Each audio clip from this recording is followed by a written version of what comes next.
I'm Jessica Shambach. Happy Election Day to you. I'm Abigail Ogle. KOCO Chantel Navarro will be bringing us the county-by-county election results tonight. Chantel is live in our newsroom following this very closely.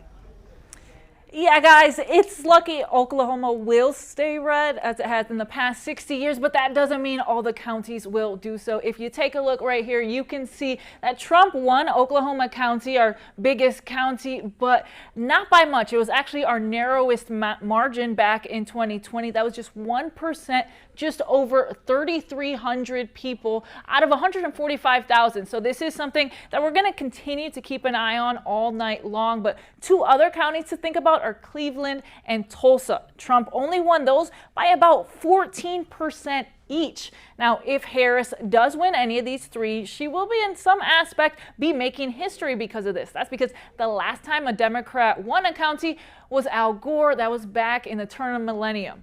So some other things to consider tonight. We now have more registered voters in the state than ever. That's over 2.4 million. That's up 142,000.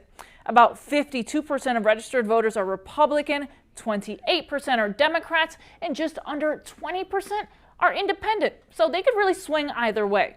We also broke early voting records. So with so many people choosing to vote early this year, that's in a way a good thing tonight because we should be able to see some results pretty quickly after polls close, which candidate and where.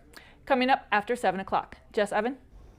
All right, Chantel, I'll take it. Thank you so much for that breakdown. We have our team spread out across the state for you following all of those races. Want to go live now to KOCO Zach Rael, who is joining us from the GOP Watch Party in Oklahoma City. Zach, how's it out there? Yeah, guys, that's right. We are here at the GOP Watch Party. It's being held at an event center off of I-40 and Meridian. Things are pretty quiet right now. They're still doing the mic checks. The bands are getting their sound checks in as well. But later on, this is the place to be. The state's party in power will be here watching the results roll in both locally and nationally. For example, we just spoke with Representative Tom Cole, who represents District 3 in this state. He obviously going on to a pretty easy win this election, but he's going to be watching, of course, who's going to win for the president and also what will happen for the power in Congress. Other top GOP officials will also be making an appearance here throughout the night, and we're going to be talking with them, getting their reactions to the results as they roll in. Of course, we'll have much more here from the GOP Watch Party. As you mentioned, we have our team out and about across the state right now. Let's send it over to KOCO's Jason Berger, who will be joining us from the Democratic Watch Party.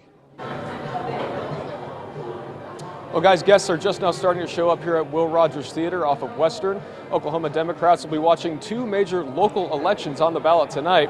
Now, along with the presidential race, Democrats will be polling for Waylon Cubitt, going against Tommy Johnson for Oklahoma County Sheriff, and Madison Horn, who is facing Stephanie Bice in a race for Congress in Oklahoma's House District number 5. Now, we will be here at the theater throughout the evening. We'll bring you an update as soon as we have some more data, as soon as the polls close at 7 p.m. later tonight. In Oklahoma City, Jason Berger, KOCO 5 News.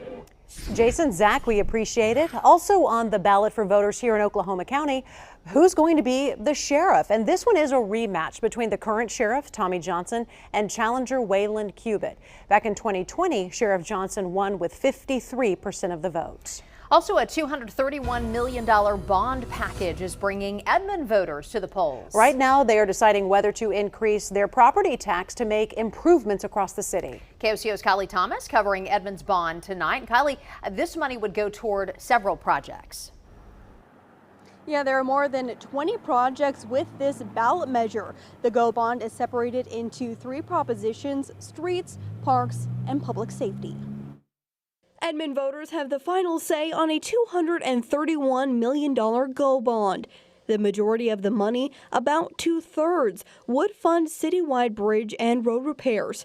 The second ask, $70 million, would upgrade 6 different parks. And the last proposition would repair and replace an aging fire station. To pass all this, more than 50% of voters would have to agree to raise their property taxes for the next decade by 14%. That totals to about $40 a month for the average Edmond household. Leading up to today, we asked the city of Edmond why this bond needs to pass now and why those against the measure say this isn't the right way to get these improvements done. We have a certain quality of life here and we would like to maintain that. And we're asking the citizens to be a part of that right now. Don't go out and get property taxes from poor old seniors. Bring in new businesses that people in Midwest City and Yukon and all these other places will come to Edmond and shop and leave their sales tax dollars behind. Now, if only one or some of the propositions pass, your property tax would still go up. The only difference is the amount of time you would be paying on those taxes. Reporting live in Edmond, Kylie Thomas, KOCO 5 News. All right, Kylie, and we will follow the results as they start to come in. Some polls in other states are starting to close. We'll share those results during this newscast. Plus, other results that come in after 7 p.m. here. So stay with KOCO. We will have the latest information right here on KOCO News and on KOCO.com.